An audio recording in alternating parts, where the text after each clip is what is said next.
Welcome back. Sania गुल plaza पर MQM पर सियासत करने के इल्ज़ामात पाकिस्तान पीपल्स पार्टी की जानिब से। इन फोकस हैं ख्वाजा इज़हार साहब, मेंबर कौमी असम्बली, मुत्तहदा कौमी मूवमेंट पाकिस्तान से। बेहद शुक्रिया फॉर ज्वाइनिंग अस।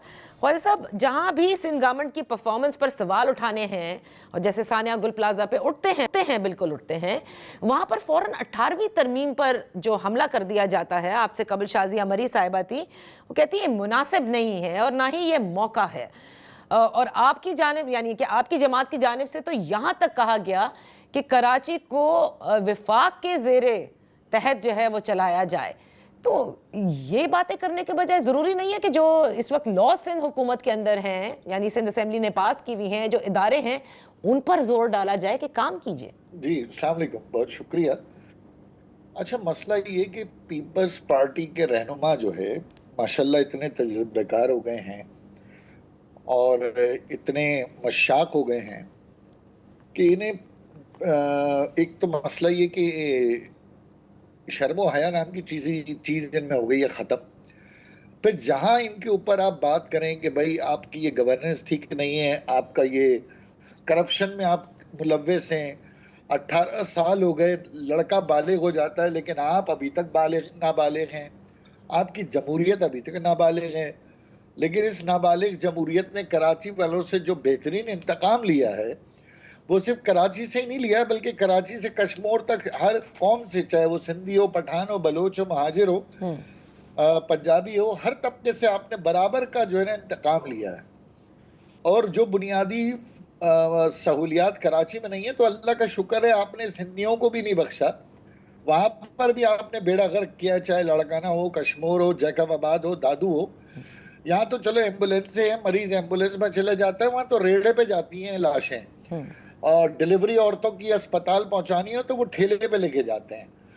तो पीपल्स पार्टी के ऊपर जब भी आप परफॉर्मेंस की बात करेंगे ये तो आप गांव की बात कर रहे होंगे ख्वाजा साहब, क्योंकि हेल्थ सेक्टर के अंदर तो पाकिस्तान पीपल्स पार्टी ने बड़ी बड़ी इंस्टीट्यूट्स बनाई हैं।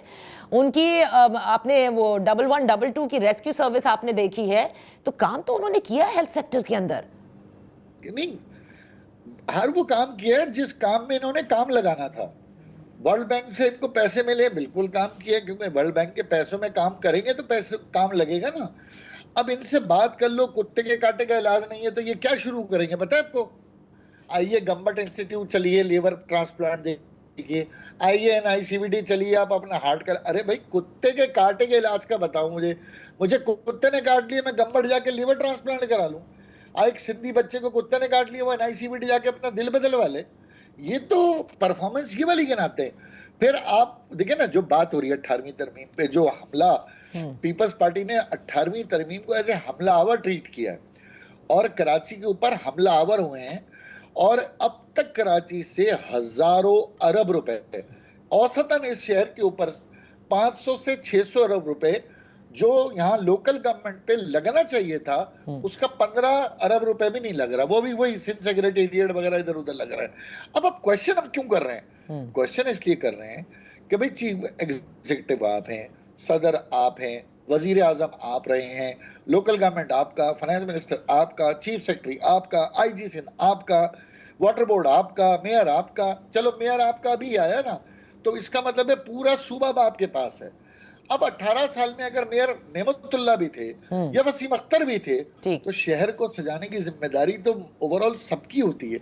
यार सजाना तो छोड़ो, इस शहर को बचाने के इकदाम नहीं है। तो पीपल्स पार्टी की तकलीफ जो है वो ये, भाई हमें कुछ ना कहो, हम खाते रहेंगे, अच्छा, हड़प करते रहेंगे, तो हम अपना काम करते रहेंगे। अच्छा, तो अब जो विफाक की तरफ आप लोग देख रहे हैं और ख़त लिखा है खालिद मकबूल सिद्दीकी साहब ने कि विफाक आके रेस्क्यू सर्विस और रिहैब जो उन्होंने कहा है कि करे, मदद करे, और फिर एक इंडिपेंडेंट इंक्वायरी या कमीशन जो है वो भी तश्कील करे, तो क्या विफाक दिलचस्पी रखता है कराची में? नादिया, ये जो किताब है ना जिसको आप कहते हैं constitution of Islamic Republic of Pakistan, इसमें बहुत सारे आर्टिकल्स ऐसे हैं जिसमें वफाक अपना कंट्रोल बता सकता है, जता सकता है, परफॉर्म करा सकता है। लेकिन मसला सारा ये कि हमारे यहाँ क्योंकि इस वक्त ब्लैकमेलिंग की पॉलिटिक्स है, और जाहिर है इस वक्त फेडरल गवर्नमेंट की जो पार्टी है वो ब्लैकमेल होगी पीपल्स पार्टी से। इसी ब्लैकमेलिंग में आपने देखे कश्मीर में इन्होंने ایک دوسرے کا تختہ پلٹ دیا. جس کا تختہ پلٹا اس نے شور بھی نہیں کیا, جس نے پلٹ دیا اس نے مٹھائیاں بھی نہیں بانٹی. یہ تو عجیب آدھا تیتر آدھا بٹیر ہو گیا ہے. تو وفاق سے ضرور خالد بھائی نے مدد مانگی ہے, لیکن ہم یہ سمجھتے ہیں کہ وفاق کے ساتھ ساتھ میں بڑا کھل کے آپ سے کہہ رہا ہوں, ہماری عسکری قیادت کو اب اپنا کردار ادا کرنا پڑے گا. ہم نے 27ویں ترمیم میں ووٹ دیا ہے اور ہم نے چیف آف ڈیفنس فورسز کو اپنا آئینی دفاع کا سربراہ مانا ہے, تینوں فورسز کا. اب میرا تو مطالبہ براہ راست چیف آف ڈیفنس فورسز سے ہے, جناب فیلڈ مارشل صاحب سے. آپ میرا بیرونی دفاع تو کر رہے ہیں, اب آپ میرا اندرونی دفاع بھی کریں, چاہے وہ رینجرز کے ذریعے کریں, چاہے وہ کسٹمز کے ذریعے کریں, اے این ایف کے ذریعے کریں, پولیس کے ذریعے کریں, لیوی کے ذریعے کریں, آپ ایف سی کے ذریعے کریں. مجھے بچانا ہے آپ کو. اب سیوک فیسلٹیز, پیپلز پارٹی, ہم تھک چکے نا. 18 سال ہو گئے بھائی, ہم سگنیٹری تھے 18ویں ترمیم کے. حیدر رضوی صاحب اور فاروق ستار صاحب 18ویں ترمیم کے سگنیٹری تھے. کیا بات ہو رہی تھی؟ مضبوط صوبے مضبوط وفاق کی علامت ہوں گے. صحیح. آج کیا ہو گیا؟ مضبوط صوبے تو ہو گئے, وفاق کمزور ہو گیا. اچھا, صوبے علیحدہ ریاست بن گئے, اور یہ ایسی ریاست بن گئے کہ آپ بات کرو نا کہ یار یہ کیوریکلم چینج کرو تو غرہ. اب دیکھیں نا پیپلز پارٹی کیسے غرہ رہی ہے. نہیں لیکن خواجہ صاحب میں آپ کو بولنے کا موقع دے رہی تھی because I wanted to hear you out کہ آپ کہہ رہے کہ میں براہ راست سی ڈی ایف یعنی فیلڈ مارشل سے مدد مانگ رہا ہوں, اور پھر آپ اس کے بعد کہتے ہیں کہ ہم اپنی عسکری اداروں کو سیاست میں گھسیٹتے ہیں. آپ ان سے کہہ رہے ہیں کہ ایک شہر کے آ کر کے وہ نگرانی کریں, وہ مسائل حل کریں. تو پھر یہ جو آئین جو آپ نے مجھے دکھایا تھا, پھر اس کو آپ لوگ کیوں بیٹھ کر کے بناتے ہیں, کیوں قوانین پاس کرتے ہیں قومی اسمبلی میں بیٹھ کر؟ وہاں بھی ان سے کہیں کہ ساری چیزیں وہ کنٹرول کر لیں. 27ویں ترمیم میں کیا پاس ہوا ہے؟ فورسز کے ہیڈ ہیں وہ. ہاں, کانسٹیٹیوشنل ہیڈ ہیں. پہلے آرمی چیف بھی کانسٹیٹیوشن کا پارٹ تھا, لیکن اب آپ کے chief of defence staff Pakistan کے کانسٹیٹیوشنل ہیڈ ہیں. تو میں اپنی جان بچانے کے لیے کس سے مدد مانگوں گا؟ اگر میرا فیڈریشن بلیک میل ہو رہا ہے, میرا صوبہ مرنے مارنے کی باتیں کر دیتا ہے, میرے صوبے میں بلیک میلنگ ہے, سندھو دیش ہے, میرے صوبے میں وہ ایک محترمہ کہہ رہی ہیں لوگ آگ لگ جاتی ہے مر جاتے ہیں, وہ محترمہ کہہ رہی ہیں 18ویں ترمیم پہ بات ہوگی تو سول نافرمانی ہوگی. وہ ایک ٹاؤٹ کھڑے ہو کے کہتا ہے انٹیریئر سے کہ اب قتل عام کے لیے تیار ہو جاؤ. یہ چیف منسٹر صاحب ہمارے گل پلازا پہ بات کرنے کا بجائے 1991 میں کاغذ میں یہ تھا, انگریز آ گئے, انگریزوں نے یہ کر دیا, خدا نہ خستہ مزار قائد پہ کہیں آگ لگ جائے تو یہ تو قائد اعظم کے خلاف ایف آئی آر کر دیں گے.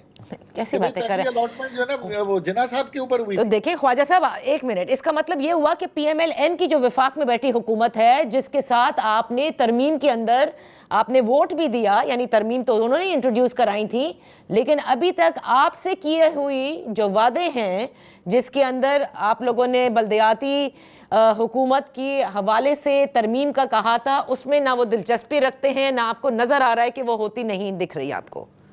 اچھا, خصوصی طور پہ پیپلز پارٹی, لیکن عمومی طور پہ تو چاروں صوبوں میں کوئی بلدیاتی نظام نہیں ہے نا. کے پی کے میں بھی لنگڑا لولا تھا, پنجاب میں بلدیاتی نظام ہے نہیں, اسلام آباد میں الیکشن ہوئے نہیں, بلوچستان میں جیسے تیسے ہوئے پتہ نہیں, مجھے تو معلوم ہی نہیں ہے. تو پھر اسی طریقے سے دیکھیں نا کہ جو افیکٹو لوکل گورنمنٹ سسٹم ہے وہ تو بات بہت دور نکل گئی. میں تو یہ کہہ رہا ہوں کہ ایک صوبہ جس کے پاس 2008 سے جمہوریت بہترین انتقام ہے کا نعرہ لے کے چلا, اس نے اپنے صوبے میں فائنینشیل کیپٹل سے اتنا انتقام لے لیا کہ لوگ اب بد دعائیں دے رہے ہیں. آپ نے تو دیکھا نا گل پلازا کے باہر کیا ہوا ہے, کیسے نعرے لگے, لوگ اب بے دریغ بد دعائیں دے رہے ہیں. یعنی ڈمپر جا رہا ہے, اس میں ان کے اعضا ہیں, ریمینز ہیں, وہ ڈمپر چوری ہو گئے. ایک ڈمپر جا رہا ہے تو وہ اعضا گراتا وہ جا رہا ہے. یعنی بے شرمی, بے حیائی, بے حسی, سفاکیت کی جو اگر آپ مثال لیں تو وہ صرف ہمارے یہاں ہیں. اور اوپر سے میئر صاحب کہتے ہیں میں 23 گھنٹے بعد آیا تو میں کیا کروں. اب میں نہیں بتا سکتا کہ ان کی مصروفیت کیا تھی. چیف منسٹر صاحب آتے ہیں اور آ کے اسمبلی میں غرانا شروع کر دیتے ہیں. भाई गुर्राब शर्म करो, माफी मांगो। नहीं, शाजिया हमारी साहिबा ने कहा कि कहीं भी ये नहीं कहा कि सिंध हुकूमत जिम्मेदार नहीं है, हमने अपनी ओनरशिप भी कबूल की है और हम आगे भी बेहतरी कर रहे हैं। बट देखते हैं ख्वाजा साहब, आपने ये जो रिक्वेस्ट आज की है इस फोरम से, ये आपकी जमात की रिक्वेस्ट है, इसका मतलब जो आप कह रहे हैं। कौमी असेंबली में था नहीं, इंशाअल्लाह ताला अगले सेशन में मैं पर्सनली अपनी पार्टी के ऑन बोर्ड लेकर उनकी इजाजत से जी मैं यही बात करूंगा कि अगर PMLN अपना प्राइम मिनिस्टर साहब constitutional role for the accountability of the province okay वो अगर अदा नहीं करते, ठीक, तो कराची के जिस तरह ताजिरों ने फील्ड मार्शल से मिलकर भी शिकायत की है, कराची की आबाद ने जिस तरह फील्ड मार्शल साहब से मिलकर शिकायत की है, कराची के ट्रेडर्स ने मिलकर शिकायत की है, तो कराची की पॉलिटिकल पार्टी अपने शहर के साथ खड़ी है। ओके, बहुत बहुत शुक्रिया ख्वाजा इज़हार साहब for being on the show. यहाँ वक्त हुआ है एक ब्रेक का।